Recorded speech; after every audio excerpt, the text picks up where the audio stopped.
This is the STV News. A very good evening. Police have launched an investigation after a 13-year-old girl was allegedly sexually assaulted during the match between Rangers and Dundee at Dens Park on Wednesday night. The incident is said to have taken place in the away stand, where flares were also let off, causing delays to the match. Well, our reporter Felicity Clifford is outside Dundee Stadium for us. Police Scotland say they're carrying out inquiries following an allegation of sexual assault during the midweek Premiership clash between Dundee and Rangers. A 13-year-old girl was allegedly attacked in the Bob Shankly stand behind me.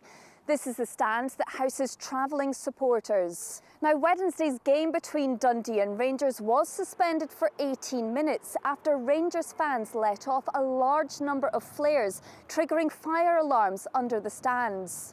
Dundee Football Club say they are aware of the alleged incident and are fully supporting Police Scotland with their inquiries.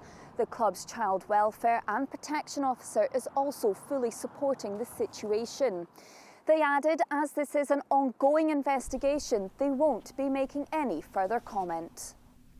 A man has died after being found with serious injuries in what police are treating as an unexplained incident in Glasgow. Officers were called to South Croft Street in the Govan area at around 7 o'clock last night. He was pronounced dead at the scene. Inquiries are ongoing. A pedestrian who died after a collision with a car in Fife has been named. 43-year-old Reginald Tucker was pronounced dead at the scene of the crash on Milton Road in Windygates on Monday evening. His family say he was a much-loved son, uncle, dad and brother. Thousands of people across Scotland gathered in solidarity with Palestinians this afternoon to demand an urgent ceasefire amid the Gaza conflict. Demonstrations took place in cities including Edinburgh, Dundee, Aberdeen and Glasgow, where those who have lost countless friends and family in the last month addressed the crowds. We are losing people we love every day. I became so much afraid from browsing my social media. Every day I have the news of a friend or a friend of a friend that has been killed. For example, mom is have something with cardio with her heart. So I'm afraid if she wasn't killed with a bomb, she might be killed with a heart attack from the fear, from the sounds of bombing that she's hearing all the day. What is going on in Palestine is absolutely unacceptable. It's killing on a daily basis. That's why we're protesting here for immediate ceasefire. More humanitarian need to Gaza, food, electricity, water that people can survive. Football now, and Celtic have extended their lead at the top of the Premiership back to 8 points after a 3-0 win over 10-man Ross County. Snaggies defender James Brown was given the early dismissal for this challenge after 10 minutes. VAR then chalked off a Celtic opener before David Turnbull fired in this before half-time. Louis Palma doubled the visitors' advantage with this long-range effort in 78 minutes before James Forrest headed in at the back post for 3-0.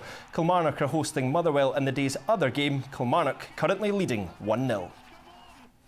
Well, elsewhere, Aberdeen take on Hibs at Hampden this evening in the first of the Scottish League Cup semi-finals. The Dons won the competition back in 2014, while Hibs, they've been without a trophy since their Scottish Cup victory in 2016. The winner will face either Hearts or Rangers in the final next month. They face off at the National Stadium tomorrow. You're just here to try and win the game, and pressure's a good thing. When pressure comes, that's when players perform most of the time. And we've found it, especially with my players, they've been when it's been a big occasion, obviously a lot of big games in Europe and that, they've performed well. So they've been handling that well, and expecting to be handling that again. Yeah, really looking forward to it. It's going to be a great occasion. Getting to a semi-final is a good achievement in itself. But nobody goes to a semi-final anything else but to go and try and win it and advance to the final. So yeah, it's definitely a game that we're looking forward to. We've earned the right to get to the semi-final, and now we've got to earn the right to get to the final. And finally, it's been stranded for more than 2 years on a cliff in the Highlands, but now what's been dubbed Britain's loneliest sheep has been rescued. A group of climbers brought the animal, who they've named Fiona, up the cliff near Brora this morning. She'll now live at a farm in Dumfries. Well, that's all from the STV News for the moment. From everyone on the news team, enjoy the rest of your weekend. Bye for now.